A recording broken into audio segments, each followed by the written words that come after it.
নমস্কার, আজকে GK class শুরু করছি। তো আজকেও ভূগোল থেকে নিয়েছি, আর এই প্রশ্নগুলো কিন্তু খুবই ইম্পর্টেন্ট। রেল, তারপরে ডব্লিউবি কেপি, ডব্লিউবি সিএস যেটা প্রিলি পরীক্ষায়, বা ডব্লিউবি পিএসসির যত পরীক্ষা আছে সমস্ত পরীক্ষায় কোনো না কোনো বার এই প্রশ্নগুলো সব কিন্তু এসেছে, ঠিক আছে। তো সেই জন্য আজকের ক্লাসটা খুব ভালো করে মন দিয়ে দেখতে হবে। হ্যাঁ, চলো পরের প্রথম প্রশ্ন দেখো, মরীচিকার জন্য দায়ী কোনটি? এটা উত্তর হবে কি অভ্যন্তরীণ পূর্ণ প্রতিফলন, তাহলে অপশন ডি। 2 নম্বর প্রশ্ন, ভারতের বৃহত্তম স্বাদু জলের হ্রদ কোনটি? এটা উত্তর হবে অপশন সি, উলার হ্রদ। 3 নম্বর প্রশ্ন, ভারতের ধান গবেষণা কেন্দ্র কোথায় অবস্থিত? এটা উড়িষ্যার কটক, ঠিক আছে। আচ্ছা, চ্যানেলটা একটু সাবস্ক্রাইব করে দিও, আর নতুন বন্ধুদের কাছে একটু চ্যানেলটা শেয়ার করে দিও, ঠিক আছে। সাবস্ক্রাইব করে অল নোটিফিকেশানটা অন করে দেবে, তাহলে আমি যখনই ভিডিও দেবো তখনই কিন্তু তোমাদের কাছে নোটিফিকেশান চলে যাবে, ঠিক আছে। আর এরকম প্রশ্নর পেতে হলে চ্যানেলটা একটু সাবস্ক্রাইব করতেই হবে, ঠিক আছে। তো এটাই তোমাদের কাছে একটু অনুরোধ যে চ্যানেলটা একটু সাবস্ক্রাইব করো আর শেয়ার করে দাও বন্ধুদের কাছে, যাতে করে তারাও এই ভিডিওগুলো লাভ নিতে পারে। পরের প্রশ্ন দেখো 4 নম্বর, নর্মদা নদীর উৎপত্তি অমরকণ্টক মালভূমি কোন পর্বতে? অমরকণ্টকের হচ্ছে, এটা মনে রাখবে, আমাদের নীলগিরি পর্বতের, এটা অপশান সি দেওয়া হয়েছে, এটা সি হবে না, এটা মহাদেব পর্বত, ঠিক আছে।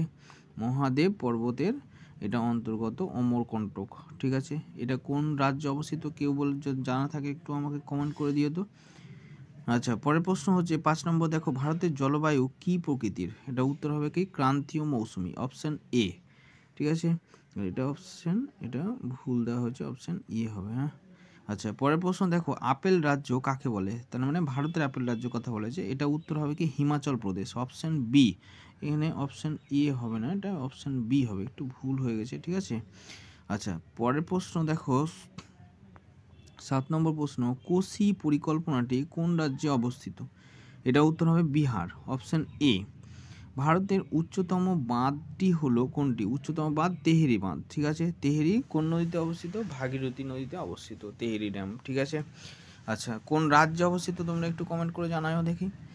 আচ্ছা, পরের প্রশ্ন দেখো, বদরপুর তাপবিদ্যুৎ কেন্দ্র কোথায় অবস্থিত? এটা কোথায়? দিল্লিতে অবস্থিত বদরপুর তাপবিদ্যুৎ কেন্দ্র, ঠিক আছে, অপশান সি। আচ্ছা, তো আবার একটু রিকোয়েস্ট করে নিচ্ছি যে এই ধরনের প্রশ্ন পাওয়ার জন্য চ্যানেলটা অবশ্যই তোমরা সাবস্ক্রাইব করে পাশে থেকো, আর নতুনদের কাছে একটু চ্যানেলটা একটু শেয়ার করে দিও, তারাও যেন এই ভিডিওগুলো দেখতে পায়, ঠিক আছে। পরের প্রশ্ন হচ্ছে, মামাভাগ্নে পাহাড় কোথায় অবস্থিত?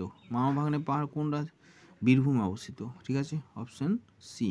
পরের প্রশ্ন দেখো, কোন শিলায় ফ্লোরা মিনা ফ্লোরা দেখতে পাওয়া যায়? এটা উত্তর হবে কি পাললিক শিলায়।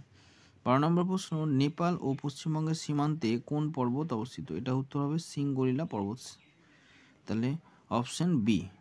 পরের প্রশ্ন 13 নম্বর প্রশ্ন, জলবিষুব হয় কোন দিনে? তাহলে জলবিষুব হচ্ছে 23শে সেপ্টেম্বর, অপশান ডি।